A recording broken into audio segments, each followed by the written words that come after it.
Hello friends, आज हम करने वाले हैं प्रैक्टिस सेट 5 जूनियर शिक्षक भर्ती 2021 के लिए। और मिशन 36 साइंस प्लेलिस्ट में आपको और बाकी जितने भी इसके वीडियोज हैं वे सभी मिल जाएंगे, जिसमें जितना मैंने आपको साइंस के बारे में जितना भी साइंस पढ़ाया है वो सब कुछ आपको मिल जाएगा। साथ ही अब तक के जो प्रैक्टिस सेट है वे भी आपको वहाँ पर मिल जाएंगे, और साथ ही वहाँ पर मिलेगा आपको डेली टारगेट जो आपको अब करना है रिवीजन के लिए। तो चलिए शुरुआत करते हैं। इसमें जो क्वेश्चंस मैंने लिए हैं वे सभी क्वेश्चन रिलेट करते हैं इन 3 टॉपिक से जो मैंने पढ़ा दिए हैं: भोजन, स्वास्थ्य और रोग, और पाचन तंत्र। ठीक है, इसके लिए आप इसकी जो पीडीएफ है वो टेलीग्राम से ले सकते हैं, ड्विकल एजू पॉइंट टेलीग्राम से आप ले सकते हैं। और मिशन 36 की प्लेलिस्ट में ये सारी वीडियोज आपको मिल जाएंगी और इनका लिंक मैं डिस्क्रिप्शन बॉक्स में भी दे दूंगी। तो चलिए शुरुआत करते हैं क्वेश्चंस की।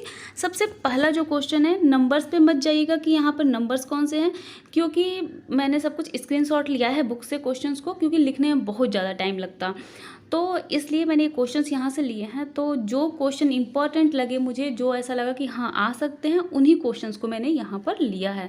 तो चलिए हम शुरुआत करते हैं क्वेश्चन की। तो सबसे पहले जो क्वेश्चन है वो है, थायमीन किसका दूसरा नाम है? तो यह मैंने आपको कल पढ़ाया था कि थायमीन किसका दूसरा नाम है। विटामिन ऑप्शन दिया है, vitamin A, vitamin B complex, vitamin B1, vitamin B2, DNA का समाचार, अनिवार्य एमिनो एसिड और एंजाइम्स। इसमें से किसका दूसरा नाम है? आपको अभी तक आंसर आ गया होगा आपका आंसर।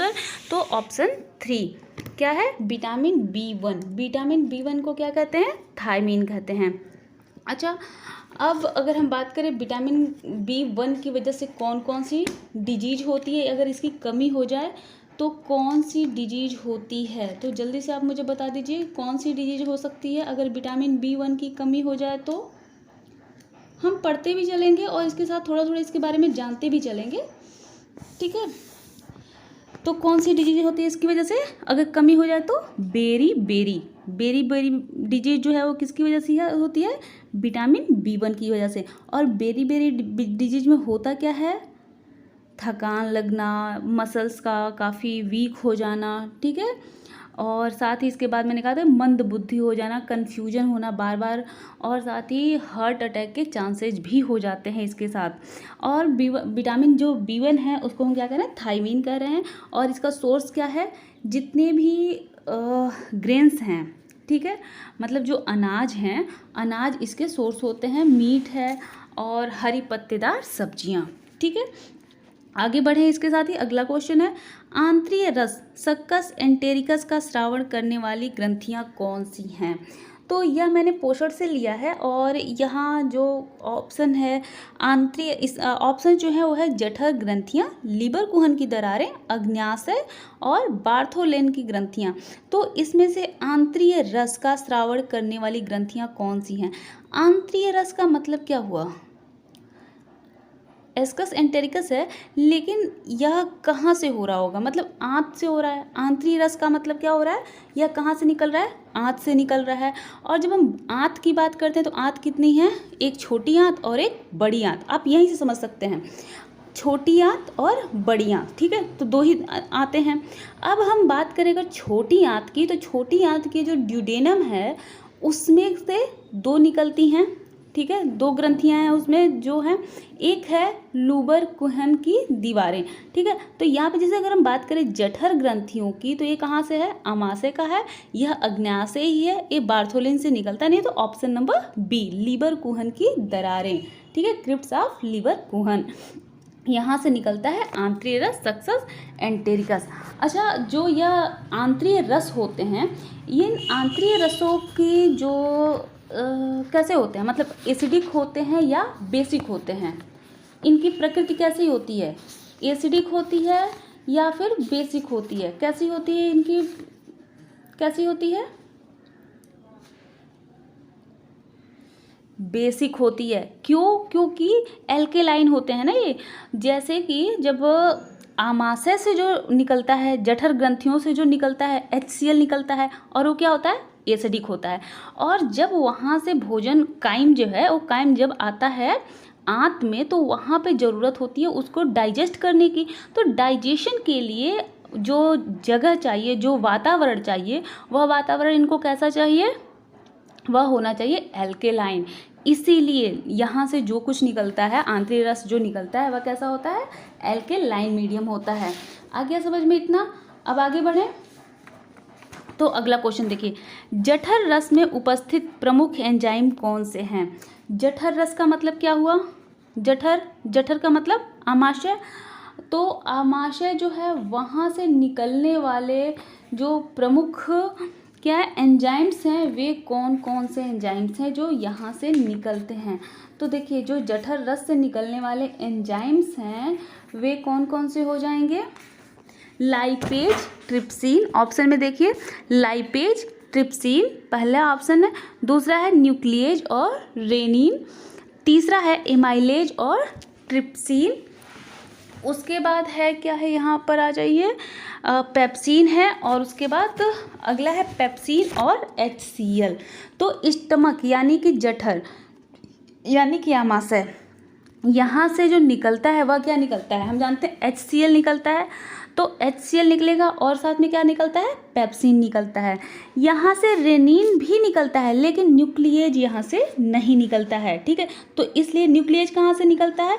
इंटेस्टाइनल म्यूकोसा से निकलता है, तो ये नहीं होगा।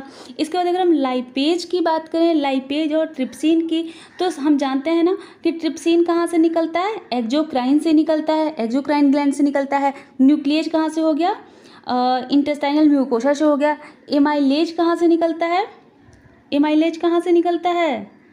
ये मैं आपको बता चुकी हूँ, मुझे ऐसा लग रहा है मैं आपको ये सब कुछ बता चुकी हूँ। जो पोर्शन मैंने आपको बताया था ना, तो ये मैं आपको बता चुकी हूँ। एमाइलेज कहाँ से निकलता है? यह सलाइवरी ग्लैंड से निकलता है। ठीक है, इसके बाद अगर हम पेप्सिन की बात करें तो ये पेप्सिन कहाँ से निकलता है? जठर रस से निकलता है, मतलब जठर रस में प्रेजेंट होता है। तो यहाँ से स्टमक में अगर हम जठर की बात करें तो वहाँ से क्या क्या निकलता है? पेप्सिन निकलता है, HCl निकलता है। ठीक है, और क्या क्या निकलता है? यहाँ पे निकलता है लाइपेज। ठीक है, लाइपेज निकलता है। और क्या निकलता है? रेनिन निकलता है। ठीक है, तो इतनी चीज़ें यहाँ से निकलती हैं। आ गया समझ में? तो हम इसको टिक कर देते हैं और फिर टिक करने के बाद हम आगे बढ़ते हैं। तो थायमीन का किसका दूसरा नाम है? विटामिन B1 का, जिसकी कमी से क्या होता है? बेरी रोग होता है। आंत्रीय रस, आंत्र यानी आंत से निकलेगा, और आंत में क्या पाई जाती है? इसके ड्यूडेनम में लीवर कुहन की दरारें पाई जाती हैं। ठीक, इसके बाद है जठर रस। जठर रस यानी कि क्या है? Gastric juice. और गैस्ट्रिक जूस में क्या क्या होता है? पेप्सिन है, HCl है, इसके साथ पेप्सिन है, HCl है और लाइपेज है। ठीक है, लाइपेज। रेनिन किन में पाया जाता है? सिर्फ छोटे बच्चों में पाया जाता है, बड़े लोगों में नहीं पाया जाता है रेनिन। ठीक है, इसके बाद अच्छा एक चीज़ और, जो HCl है इसका सिक्रीशन कौन सी सेल्स करती हैं? ऑक्जिनटिक सेल करती हैं। कौन सी सेल? Oxyntic cell. इसके साथ ही आप अगर वो वाला चैप्टर देख लेंगे ना, वो टॉपिक, तो आपको बेहतर समझ में आ जाएगा और बेहतर। चलिए आगे बढ़ते हैं अगले क्वेश्चन की तरफ। अगला क्वेश्चन है, अभी नहीं, पित्त में इनमें से किसकी कमी से वसा का पाचन कठिन हो जाएगा?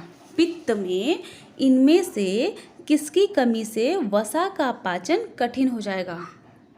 एक सेकंड, इसको 1 मिनट रुक जाइए। पित्त में इनमें से किसकी कमी से वसा का पाचन कठिन हो जाएगा? पित्त लवण, पित्त अम्ल, कोलेस्ट्रॉल और पित्त रंगाएं।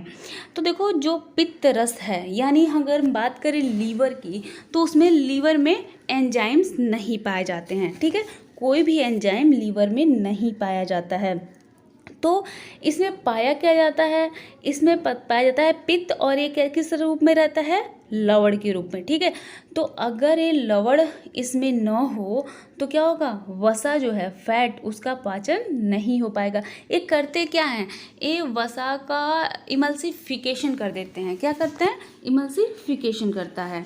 ठीक है, लीवर से क्या होता है? इमल्सिफाई हो जाता है जो फैट होता है। ठीक है, आगे बढ़े, अगला देखते हैं। क्वेश्चन है, आहार नाल के किस भाग में अग्न्याशयी रस मुक्त होता है? आहार नाल के किस भाग में अग्न्याशयी रस मुक्त होता है? अग्न्याशय, अग्न्याशय मतलब पैनक्रियाज, और पैनक्रियाज से जो जूस निकलता है वो मैंने कहाँ बताया था कि स्मॉल इंटेस्टाइन में, और स्मॉल इंटेस्टाइन भी जो सबसे पहला पार्ट है जो छोटा सा है ड्यूडेनम, वहाँ पर। तो यहाँ पर क्या दिया हुआ है? आमाशय, शेषांत्र, ग्रासनली, ग्रहणी। तो यहाँ पे ग्रासनली होगी नहीं, शेषांत्र भी नहीं होगा और आमाशय भी नहीं होगा। आमाशय मतलब स्टमक, यह इलियम है, ग्रासनली मतलब ओशोफेगस, और यह है ग्रहणी मतलब ड्यूडेनम, जो ग्रहण करती है उसे क्या कहेंगे? ग्रहणी। और यह क्या क्या ग्रहण करती है ग्रहणी? ग्रहणी अग्न्याशयी रस को भी लेती है और साथ ही पित्त को भी लेती है। पित्त कहाँ से आता है? गाल ब्लैडर से आता है। तो ऑप्शन 4 आ जाते हैं, इसको हम टिक कर लेते हैं। इसमें ए हो गया और यहाँ पर ए हो गया, ठीक है। अगला, तृप्ति एवं प्यास के केंद्र होते हैं। तृप्ति और प्यास का जो केंद्र है यह तो आप सबको पता है होगा, ये क्या होता है? हाइपोथैलेमस। और कहाँ पे पाया जाता है? हमारे, कहाँ पर पाया जाएगा? हमारे मस्तिष्क में, ठीक है। अब देखिए यहाँ से अब अगला क्वेश्चन है, इनमें से कौन सा पदार्थ पॉलीसैकेराइड है? तो पॉलीसैकेराइड कौन सा है? ग्लूकोज को हम जानते हैं मोनोसैकेराइड है, माल्टोज क्या है? ये डाइसैकेराइड है, सुक्रोज क्या है? डाइसैकेराइड है, ग्लाइकोजन क्या हो गया? पॉलीसैकेराइड है। और ग्लूकोजन कहाँ पाया जाता है? सभी एनिमल्स में जो ग्लूकोज है वह ग्लाइकोजन के रूप में स्टोर होता है। जब शरीर में ग्लूकोज की मात्रा ज़्यादा बढ़ जाती है तो लीवर उसे ग्लाइकोजन के रूप में स्टोर कर लेता है। अगला क्वेश्चन, पेप्सिन कैसे माध्यम में सक्रिय होता है? पेप्सिन जो होता है वह किस माध्यम में सक्रिय हो जाता है? तो देखो, जब पेप्सिन का सक्रिय कहाँ पे होगा? पेप्सिन आमाशय में, और आमाशय का जो पार्ट है वह कैसा होता है? बहुत ही ज़्यादा अम्लीय होता है। और यह अम्लीय क्यों होता है? क्योंकि यहाँ पर HCl है, ठीक है। और पेप्सिन कहाँ से सिक्रीट हो रहा है? स्टमक से। तो इसमें क्या हो गया? ऑप्शन ए, अत्यधिक अम्लीय। इसके बाद बढ़ते हैं अगले क्वेश्चन की तरफ। किस विटामिन की कमी से रुधिर क्षीणता का रोग हो जाता है? किस विटामिन की कमी से रुधिर क्षीणता का रोग होता है? रुधिर क्षीणता मतलब एनीमिया, ठीक है। तो ये किसकी वजह से हो जाता है? Vitamin B12, vitamin B6, folic acid समूह, और चौथा है ए सब। तो इसका आंसर होगा विटामिन B12। विटामिन B12 की कमी से क्या हो जाता है? क्या हो जाता है? रुधिर क्षीणता का रोग हो जाता है। अच्छा, अब हम बात करें अगर विटामिन B12 की, तो इसे क्या बोलते हैं? साइनोकोबालामीन। और यह कहाँ हेल्प करता है? यह DNA की सिंथेसिस को प्रमोट करता है, ठीक है। इसके साथ ही यह क्या करता है? RBC के मैच्यूरेशन को क्या करता है? प्रमोट करता है। तो जब कभी इसकी कमी हो जाएगी तो क्या होगा? RBC मैच्योर नहीं होंगे, ठीक है। RBC बनते ही खत्म हो जाएंगे, तो वो क्या कहा जाएगा? पर्नीशियस एनीमिया होता है। इसकी वजह से जो एनीमिया होता है उसे क्या कहते हैं? Pernicious anaemia. यानी कि RBC मैच्योर ना हो, उसे क्या कहेंगे? पर्नीशियस एनीमिया कहते हैं। अगला है, एक रोगी को नींबू, मौसमी, संतरा आदि अधिक खाने की सलाह दी जाती है, तो उसे कौन सा रोग है? तो यह कौन सा रोग है? उसके अंदर विटामिन C की कमी हो गई है, और इस रोग को क्या कहते हैं? स्कर्वी रोग कहते हैं। अच्छा, अब बताओ, विटामिन C को क्या कहते हैं? एस्कॉर्बिक एसिड कहते हैं, ठीक है। अगले क्वेश्चन की ओर बढ़ते हैं। आंत में पहुंचते ही भोजन का मिश्रण सबसे पहले किस तरल में होता है? तो जैसे ही आंत में भोजन पहुंचता है ना, यह क्या होता है? उसमें सबसे पहले उसमें क्या मिलता है? पित्त और अग्न्याशयी रस मिलता है, ठीक है। पित्त मिलता है और अग्न्याशयी रस मिलता है। तो आंत में पहुंचते ही भोजन का मिश्रण सबसे पहले किस तरल में होता है? तो देखो, यहाँ पर सबसे पहले क्या मिलता है? अग्न्याशय है, ठीक है, मतलब पैनक्रियाज। तो पैनक्रियाटिक जूस आता है, और वहीं पर एक ही साथ में एक ही नली है, एक ही नली से यहाँ पर अग्न्याशयी रस आएगा और इधर से घूम के आता है पित्त, ठीक है। लेकिन जो पहले आता है वह होता है अग्न्याशयी रस, यानी पैनक्रियाटिक जूस, ठीक है। ये पहले आएगा, पित्त बाद में आता है। तो आ गया ऑप्शन बी। अगला, वसा पाचक एंजाइम्स को क्या कहते हैं? तो ऐसे एंजाइम्स जो वसा का पाचन करते हैं उन्हें क्या कहते हैं? लाइपेजेज कहते हैं। वसा मतलब लिपिड, और वसा का जो पाचन करे वो क्या हो गया, लाइपेजेज हो गया है। ठीक है, ये आपको समझ में आ गया। बढ़े अगले क्वेश्चन की तरफ। तो देखो अगला क्वेश्चन है, अग्न्याशयी रस होता है, जो अग्न्याशयी रस होता है वह कैसा होता है। ये क्या हो रहा है, हो हाँ, अग्न्याशयी रस होता है, अम्लीय, क्षारीय, एंजाइम, इनमें से कोई नहीं। तो हमने कहा जो आमाशय होता है मतलब स्टमक, स्टमक कैसा होता है, इसमें का जो रस होता है गैस्ट्रिक जूस, वो क्या होता है, बहुत ज़्यादा एसिडिक होता है। ठीक है, अब यहाँ पर जब आता है इसमें क्या बोल रहे हैं, अग्न्याशय से जब वहाँ से आमाशय से जब इंटेस्टाइन में आता है तो फिर क्या होता है, उसमें आके अग्न्याशयी रस मिलता है, और यह अग्न्याशयी रस क्या करता है, जो अम्लीयता है उसको कम करता है। अम्लीयता को क्या करता है, कम करता है। तो अम्लीयता को कम कौन कर सकता है, जो क्षार होगा। तो ऑप्शन बी। ओके, समझ में आ रहा है ना आपको, बहुत अच्छे से समझ में आना है, थोड़ा बहुत नहीं समझ में आना, बहुत अच्छे से बिल्कुल सही समझ में आना चाहिए, इसलिए मैं आराम से बता रही हूँ आपको। अगला क्वेश्चन है, जहाँ कैरोटीन से विटामिन ए का संश्लेषण होता है, कैरोटीन से विटामिन ए का संश्लेषण कहाँ पे होता है, मैंने आपसे कहा था कि इसका संश्लेषण होता है लीवर में। तो यहाँ पर लीवर कहाँ है, यहाँ पर है, यकृत या लीवर या जिगर बोलते हैं इसे। ठीक है, अगला क्वेश्चन है, जहाँ पित्त द्वारा वसा का पायशीकरण अर्थात इमल्सीकरण होता है, तो इमल्सिफिकेशन जो होता है वह कहाँ पर होता है, यकृत या जिगर में। इसमें कोई भी एंजाइम्स नहीं पाए जाते हैं। यह काम ही करता है क्या, फैट को फैट के लिए, फैट पर वर्क करता है, जिससे कि फैट जो लिपिड है वह टूट सके। ठीक है, तो इसीलिए वो क्या करता है, इमल्सिफिकेशन करता है। अगला है, घाव के भरने में कौन सा विटामिन सहायक होता है, तो जो विटामिन सी होता है वह घाव भरने में सहायक होता है। ठीक है, साथ ही रोगाणुओं को मारने में भी सहायक होता है। तो ऑप्शन 1 सही हो गया। अगला, रतौंधी के लिए जिम्मेदार विटामिन कौन है, तो जतौधी के लिए जो जिम्मेदार विटामिन है वो है विटामिन ए। अगर विटामिन ए की कमी हो जाती है तो कौन सी डिजीज होती है, रतौंधी हो जाती है, या फिर नाइट ब्लाइंडनेस कहते हैं इसको। अच्छा, अब यहीं पर आप मुझे ज़रा ये बता दीजिए कि विटामिन ए जो होता है उसका नाम क्या है, विटामिन ए जो है उसका क्या नाम है, रेटिनॉल। क्या है, रेटिनॉल। ठीक है, अगला, वसा पर पित्त की प्रतिक्रिया कैसी होती है, जो फैट होता है उस पर पित्त की प्रतिक्रिया जो है वह कैसी होती है।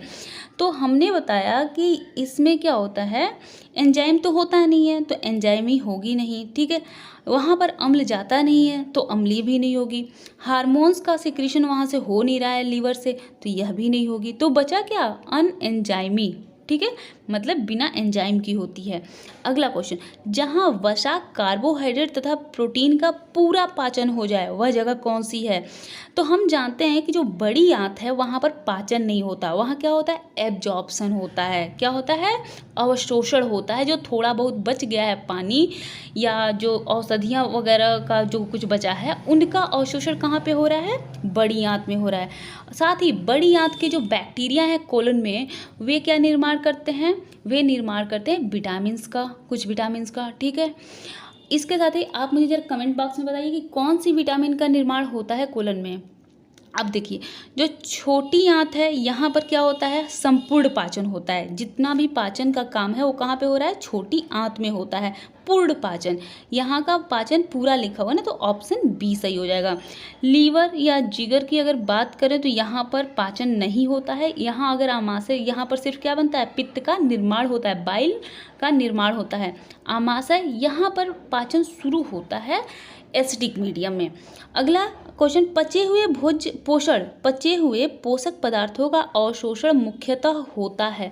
मुख्यतः जो अवशोषण है वह कहाँ पे हो जाएगा, छोटी आंत में। पोषण जो डाइजेशन एंड एब्जॉर्प्शन दोनों ही सबसे पहले कहाँ, सबसे ज़्यादा और पूरी तरह से कहाँ पर होते हैं, छोटी आंत में। थोड़ा बहुत जो बच गया वो आगे बढ़ता है। आगे बढ़ते हैं, अगला क्वेश्चन है, पित्त लवणों की वसाओं पर प्रतिक्रिया को क्या कहते हैं। जो पित्त लवण होते हैं उनकी वसा जो होती है उस पर प्रतिक्रिया को क्या कहते हैं। तो इसको एक ही चीज़ है, पित्त लवण जब काम करेंगे तो उसके कहते हैं इमल्सिफिकेशन कहते हैं। ठीक है, पायशीकरण। ठीक, तो ऑप्शन इसमें का कौन सा सही हो गया, दूसरा। अगला क्वेश्चन, विटामिन सी का कार्य किसमें सहायता करने का होता है? घाव को भरने में। सही बात है, घाव को भरने में ही हेल्प करता है।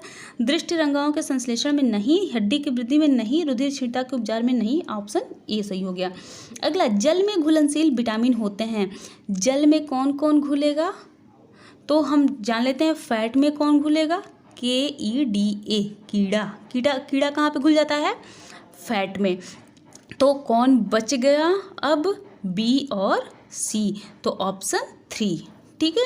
अगला क्वेश्चन, विटामिन सी होता है, विटामिन सी क्या होता है?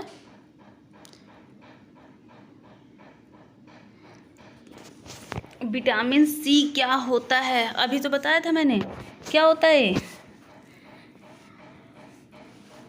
जल्दी बता दो, क्या होता है? Ascorbic acid. इसे हम सिट्रिक एसिड क्यों नहीं कह रहे हैं? सिट्रस फ्रूट्स में तो पाया जा रहा है, लेकिन हम इसे क्या कह रहे हैं? एस्कॉर्बिक एसिड कह रहे हैं। ठीक है। अब देखिए अगला क्वेश्चन है, आ गया यहाँ पे एस्कॉर्बिक एसिड। ठीक है। अगला क्वेश्चन है, यदि माध्यम का pH 2.5 हो तो प्रोटीन पाचक किस एंजाइम से होगा? अगर pH 2.5 है तो इसका मतलब ये जगह कौन सी होगी? स्टमक होगा। ठीक है। 2.5 pH कहाँ हो सकता है? स्टमक में हो सकता है। तो फिर प्रोटीन का पाचन किससे होगा? उनसे होगा जो प्रोटीन जो एंजाइम यहाँ पर निकलता होगा, उसी से तो होगा। तो यहाँ पर कौन सा एंजाइम निकलता है इस समय? यहाँ से पेप्सिन। कौन सा एंजाइम निकलता है? पेप्सिन निकलता है। लाइपेज, एंट्रोकाइनेज और ट्रिप्सिन। तो लाइपेज से तो होगा नहीं। ठीक है। इसके बाद होगा किससे? फिर पेप्सिन से होगा। अगर हम बात करें लाइपेज की, तो लाइपेज कहाँ से निकलता है? एबनर्स ग्लैंड से निकलता है। और लाइपेज क्या करता है? यह ट्राइग्लिसराइड्स जो होता है उस पर वर्क करेगा। ठीक है। तो यहाँ पर ये क्या हो गया? पेप्सिन। ठीक है। अगला क्वेश्चन, प्रोटीन के जल अपघटन बंधों को क्या कहते हैं? सीधा सा मतलब कि जो प्रोटीन के बंध होते हैं, बॉन्ड होते हैं, वे प्रोटीन में कौन सा बॉन्ड पाया जाता है, ऐसे समझ लो। तो प्रोटीन में कौन सा बॉन्ड है? पेप्टाइड बॉन्ड है। अगला, पेप्सिन का स्रावण किस में होता है? पेप्सिन का स्रावण कहाँ पे होता है? अभी हमने कहा कि pH जहाँ 2.5 है वो जगह कौन सी होगी? स्टमक होगी। तो यहाँ पर क्या है? आमाशय यानी स्टमक। अगला, वसाओं का पायशीकरण, पायशीकरण का मतलब इमल्सिफिकेशन अर्थात इमल्सीकरण लगभग किस pH पर होता है? तो यहाँ पर क्या पाया जाता है? इमल्सीकरण जो हो रहा है वो कहाँ पे होगा? लीवर से आ रहा है। ठीक है। और कहाँ पे आ रहा है? इंटेस्टाइन में आ रहा है। ठीक है। तो इंटेस्टाइन में आने के बाद, इंटेस्टाइन में जब आएगा तो यहाँ पर जो अग्न्याशयी रस आया है यानी पैनक्रियाटिक जूस, उसने क्या किया? यहाँ पर इसको इस जो माध्यम है उसको बेसिक कर दिया। ठीक है। एल्केलाइन कर दिया है। तो एल्केलाइन कर दिया है तो यहाँ पर 3 तो बिल्कुल नहीं होगा। ठीक। तो यहाँ पर क्या होगा? यहाँ पर हो सकता है 8 या 9। तो सब ज़्यादा कहाँ पर होगा? जब 9 pH होगा तब क्या होता है? वसा का पायशीकरण होता है। देखो सबसे पहले क्या आया था? जब अग्न्याशयी रस आता है तो इसका pH हो जाता है 8। ठीक है। लेकिन उस समय वसा का पाचन नहीं होता है, उस समय प्रोटीन और कार्बोहाइड्रेट का पाचन होता है।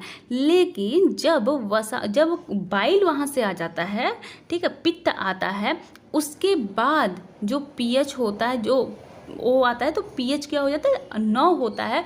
और उस pH में क्या होता है? वसा का इमल्सिफिकेशन होता है। आगे बढ़े। अगला है, यकृत का कौन सा एक कार्य है? इसमें से यकृत का काम पूछ रहा है।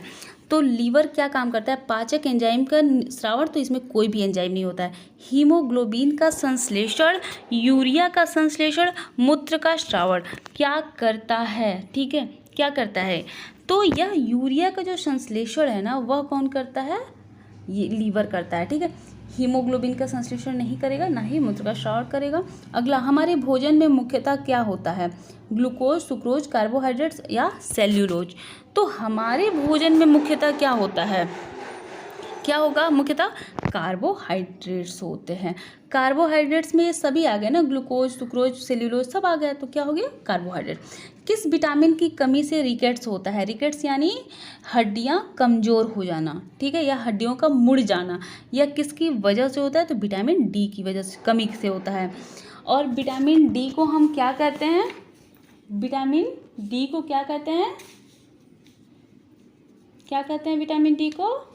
कैल्सीफेरॉल। ओके, अगला क्वेश्चन, एस्कॉर्बिक एसिड का उच्चतम स्रोत क्या है? एस्कॉर्बिक एसिड का मतलब क्या हो गया? Vitamin C. और विटामिन सी कहाँ से हमें मिलता है? यहाँ पर जो दिया है वो उसका सबसे ज़्यादा स्रोत इसमें से कौन सा है? जल्दी से बताओ, क्या हो गया? नारंगी। ठीक है, अगला क्वेश्चन, क्या होगा यदि किसी व्यक्ति का पित्ताशय हटा दिया जाए?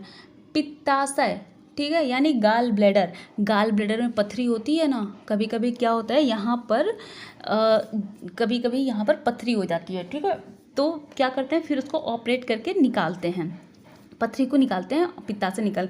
लेकिन अगर पित्ताशय हटा दिया जाए तो फिर क्या होगा? जो वसा का पाचन है वह क्या हो पाएगा? आप बताइए। जो वसा का पाचन है क्या होगा? वसा का पाचन जब होता है जब उसका इमल्सिफिकेशन होता है, ठीक है, तो इसका इमल्सिफिकेशन नहीं हो पाएगा।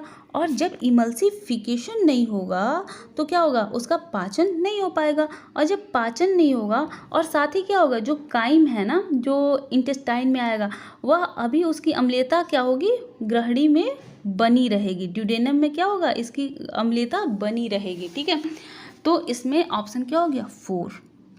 अगला है, सब्जियों से हमें मुख्यतः क्या मिलते हैं? तो सब्जियों से हमें विटामिन मिल जाते हैं। मुख्यतः विटामिन हमें कहाँ से मिलते हैं? सब्जियों से मिलते हैं।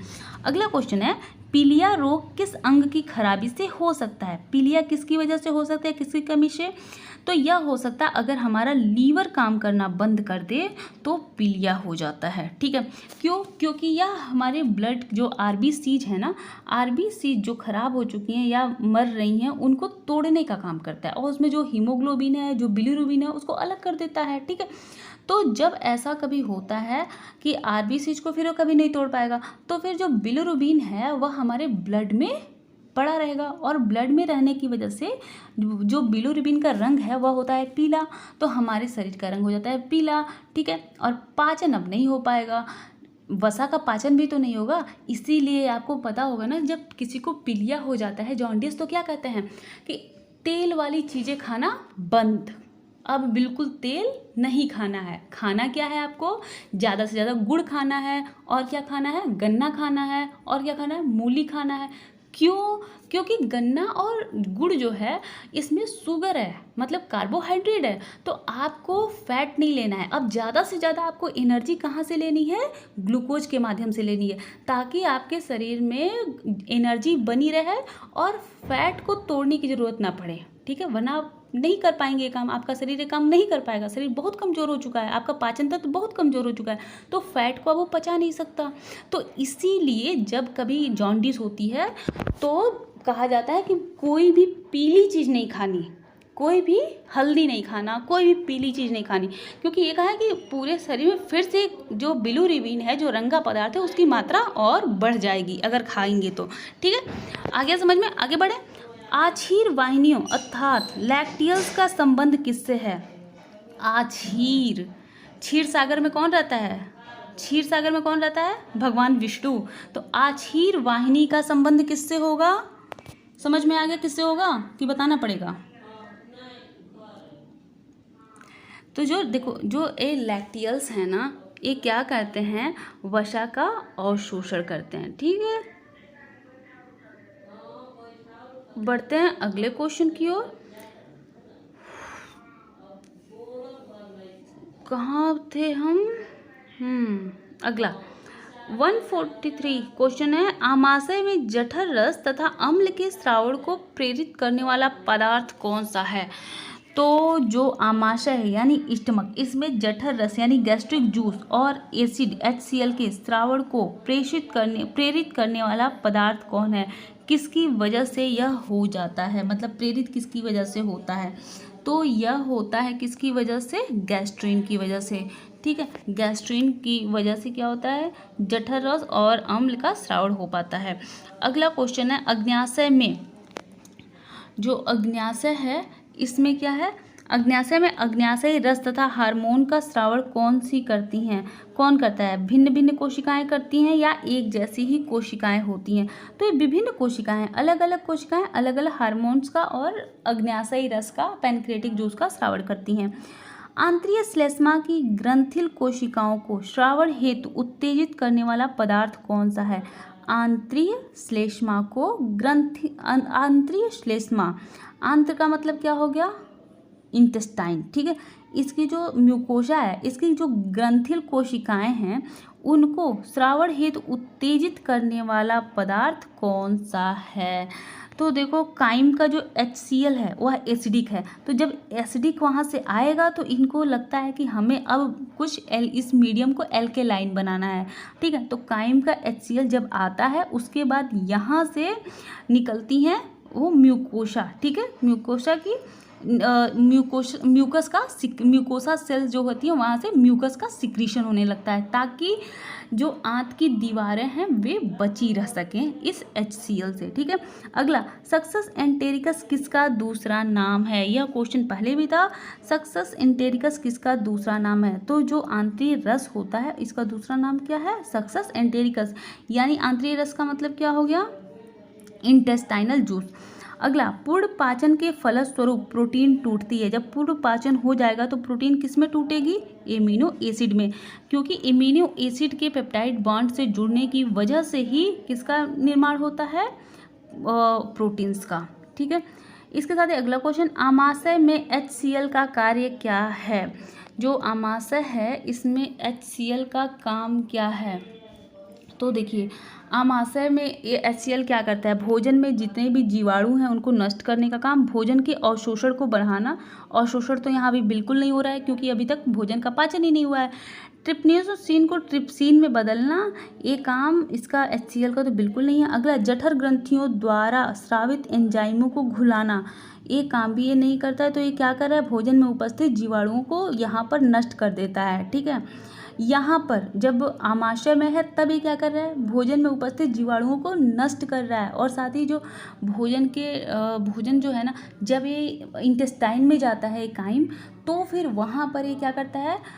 प्रेरित करता है कि अब वो आंतरीय रस निकले। ठीक है, आंतरीय रस जो है उसके सिक्रीशन के लिए उसको प्रेरित करता है। अगला क्वेश्चन, हमारी आहार नाल में माल्टेज एंजाइम की किस pH पर भोजन पर क्या प्रतिक्रिया होती है? तो अगर हम बात करें माल्टेज एंजाइम की, तो किस pH पर भोजन पर क्या प्रतिक्रिया होती है? तो देखो, यह क्या होता है, जब pH 7 से अधिक हो, मतलब कैसा होगा? बेसिक या एल्केलाइन जब मीडियम हो तब क्या होगा? ये माल्टोज को ग्लूकोज में तोड़ देगा। सबसे पहले क्या हुआ था कि जो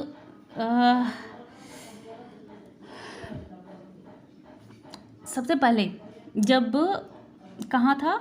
माउथ में। ठीक है, तो यहाँ पर जो पॉलीसेकेराइड था वह माल्टोज में टूटा था। ठीक है, पॉलीसेकेराइड किस में टूटा था? माल्टोज में टूटा था। और वहाँ से जो माल्टोज आया था वह माल्टोज कहाँ पर पहुँचा? इंटेस्टाइन में। इंटेस्टाइन का pH क्या होगा? 7 से ज़्यादा होगा। तो अब यह जो ओलिगोसेकेराइड में टूट चुका है, माल्टोज क्या है? ओलिगोसेकेराइड। तो यहाँ पर यह माल्टोज क्या हो रहा है? ग्लूकोज में टूटेगा। ठीक है, यानी मोनोसेकेराइड में। तो ऑप्शन सी हो गया, तीसरा हो गया। अगला, दुग्ध प्रोटीन होती है। दूध में कौन सी प्रोटीन होती है जिस प्रोटीन की वजह से दूध का रंग पीला होता है? कौन सी प्रोटीन है दूध में? कौन सी है? कैसीन। ठीक है, अगला, हमारे रुधिर में उपस्थित सामान्य शर्करा कौन सी होती है? जो हमारा ब्लड है उसमें कौन सी शर्करा होती है? ग्लूकोज होती है। इसी ग्लूकोज की जब अधिकता हो जाती है तो लीवर क्या करता है? इसको लेके ग्लूकोज को ग्लाइकोजन में चेंज कर देता है ताकि रुधिर में इसकी मात्रा न बढ़े, क्योंकि अगर इसकी मात्रा रुधिर में बढ़ गई तो क्या होगा? मधुमेह हो जाएगा, यानी डायबिटीज। अगला, पाचन में क्या होता है? बड़े भोजन कण छोटे कणों में टूटते हैं, होता है ऐसा? मंड अर्थात स्टार्च ग्लाइकोजन में बदल जाता है? नहीं, ऐसा तो बिल्कुल भी नहीं है। ठीक, अगला, अविसरणशील भोजन कण अपने विसरणशील घटकों में टूटते हैं। घुलनशील भोजन से जीव द्रव्य बनता है। इतना पाचन का मतलब कि जो अविसरणशील भोजन कण हैं वे अपने विसरणशील घटकों में टूट जाते हैं। Option B.